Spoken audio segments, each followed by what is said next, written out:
বাবা তোমার নম্বর সাহেব আমাকে বললাম তোমাকে আমি মাদ্রাসায় পড়াইছি, শুধু এই প্রাইমারিতে চাকরি করাচ্ছি না, তোমাকে মাদ্রাসায় পড়াইতে হবে। এভাবেই কেঁদে কেঁদে অশ্রু সজল আবেগগণ পরিবেশে বিদায় নিলেন বোলার বোরহানুদ্দিনের হাজী তোফালিয়া দাখিল মাদ্রাসার সুপার আলহাজ মাওলানা মোহাম্মদ আবু তাহের। বোরহানুদ্দিন উপজেলার হাজী তোফালিয়া দাখিল মাদ্রাসার মাঠে সোমবার অনুষ্ঠিত হয় এক আবেগগণ বিদায়ী সংবর্ধনা অনুষ্ঠান। দীর্ঘদিন সুনামের সাথে দায়িত্ব পালন শেষে সদ্য বিদায়ী সুপার আলহাজ মাওলানা আবু তাহেরকে ফুলের শুভেচ্ছা ও অশ্রু সজল বিদায়ের সম্মান জানায় শিক্ষক, কর্মচারী ও শিক্ষার্থীরা। অনুষ্ঠানস্থলে ছিল কান্না বেজা এক আবহ। বক্তব্য দিতে গিয়ে বারবার আবেগপ্রবণ হয়ে পড়েন বিদায়ী সুপার। কণ্ঠরোধ হয়ে আসে তার কথা। অশ্রুসিক্ত নয়নে তিনি বলেন, এই মাদ্রাসা আমার প্রাণ, আমার পরিবার। তোমাদের ভালোবাসা আমি কোনোদিন ভুলতে পারবো না। আল্লাহ যেন তোমাদের সবাইকে দিনী ও দুনিয়াবী শিক্ষায় সফলতা লাভ করেন।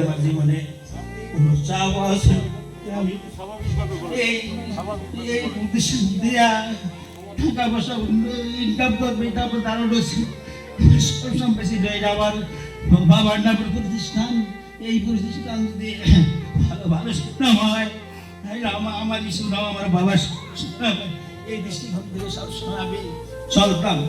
চলার পথে কোনো সময় 2000 প্রতি বছর আমার এই প্রতিষ্ঠানে বৃত্তি দাম থানায় 3টা বৃত্তি, তখন আমরা সবসময় বৃত্তিতে 2টা 3টা একটা প্রায় প্রতি বছরে ভাষ্ট দিতাম। এবং 2010 সালে যখন জিটিসি পরীক্ষা হয় তখন এই ভোলা জেলা একটাই এ প্লাস পায়, সেইটা শুধু আমার এই জয় হাজী তোফালিয়া দাখিল মাদ্রাসায়। কারণ আমার শিক্ষক ভাইরা আমি যখন যা বলতাম বুদ্ধি কথা আমাকে সম্মান করে পালন করত, এবং কোনো সময় আমার বিরুদ্ধে যে এই কথাটা অবহেলা করে সমূহ আমি কিছু রাগ করলো, তারা পরে যখন আমি পরে তারা সবাই সে আমার মতে মত দিত এবং সব সময় আমি বিদায়ের মুহূর্তে এক হৃদয়স্পর্শী দৃশ্যের অবতারণ হয়। মাদ্রাসা প্রাঙ্গণ থেকে বের হওয়ার সময় ছাত্র শিক্ষকরা রাস্তার দুপাশে দাঁড়িয়ে ফুল ছিটিয়ে প্রিয় শিক্ষকের প্রতি ভালোবাসা ও কৃতজ্ঞতা প্রকাশ করেন। অনেক শিক্ষার্থীকে চোখ মুছতে দেখা যায়। বিদায় অনুষ্ঠানে প্রধান অতিথি হিসেবে উপস্থিত ছিলেন উপজেলা মাধ্যমিক শিক্ষা অফিসার মোহাম্মদ রেজাউল করিম। তিনি তার বক্তব্য বলেন, মাওলানা আবু তাহের একজন আদর্শ শিক্ষাবিদ ও দক্ষ প্রশাসক ছিলেন। তার নেতৃত্বে মাদ্রাসা শিক্ষার মান উন্নত হয়েছে। তার অবদান ও প্রতিষ্ঠান চিরদিন শ্রদ্ধার সাথে স্মরণ করবে। এছাড়া বিভিন্ন শিক্ষা প্রতিষ্ঠানের শিক্ষকবিন্দু, মাদ্রাসার সাবেক সহকারী শিক্ষক, স্থানীয় গণ্যমান্য ব্যক্তি এবং বর্তমান ও প্রাক্তন শিক্ষার্থীরা অনুষ্ঠানে উপস্থিত ছিলেন।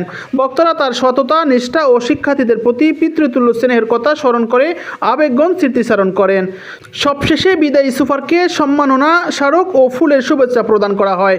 অশ্রু আর ভালোবাসায় ভরা এ বিদায় যেন এক অধ্যায়ের সমাপ্তি হলো, রেখে গেল অসংখ্য স্মৃতি ও দোয়ার বন্ধন।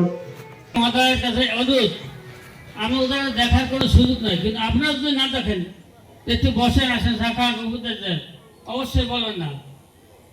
এখন এখানে বক্তৃতা রেখে দেওয়া যায় থাকার কারণে গঙ্গাবতী ইউনিয়নের শিক্ষার পরিধি অনেক বেড়ে গেছে। আজকে আমার সামনে অনেক শিক্ষার্থী দেখছি, অনেক ছাত্রী দেখছি, অনেক ছাত্র দেখতে পাচ্ছি। তারা হয়তো এই শিক্ষা প্রতিষ্ঠানটা না থাকলে এই শিক্ষায় শিক্ষিত হয়তো বা হইতে পারতো না। প্রতিষ্ঠান তিল করে অনেক কষ্ট করে এই প্রতিষ্ঠান কিন্তু তৈরি হয়েছে। দাদার বহুদিনের একটা স্বপ্ন ছিল, সে একটা দাখিল মাদ্রাসা করবে এবং সে করিয়া গেছেন। এখানে আমাদের কিছু এই জায়গাটা ওই অদল বদল করে তারপরে এই প্রতিষ্ঠান করছেন। সেখানে কিছু মালান সাহেব আছেন, তাদের কাছ থেকে জমি নিয়ে তাদেরকে বিল দিয়ে দিচ্ছে, আমরা এখান দিয়ে নিয়েছি, তাদের এখান দিয়ে নিয়ে এই প্রতিষ্ঠান তৈরি করছে। এমনি এমনি হয় না, হয় এর মূল কারিগর থাকে আসলে শিক্ষক। আসলে এই শিক্ষকের যিনি থাকেন টিম লিডার ভালো, তার সব কিছু ভালো। আজকের সেই টিম লিডারের বিদায় উপলক্ষে আমি এখানে আমন্ত্রিত হয়ে নিজেকে গর্বিত মনে করছি। এবং টিম লিডারের বিদায় স্বাভাবিক প্রক্রিয়া। আসলে আমাদের বয়স হলে গভর্নমেন্ট চাকরি হোক, বেসরকারি চাকরি হোক, যে চাকরি হোক একটা নির্দিষ্ট সময় থাকে, সেই কারণেই আমাদেরকে বিদায় নিতে হয়।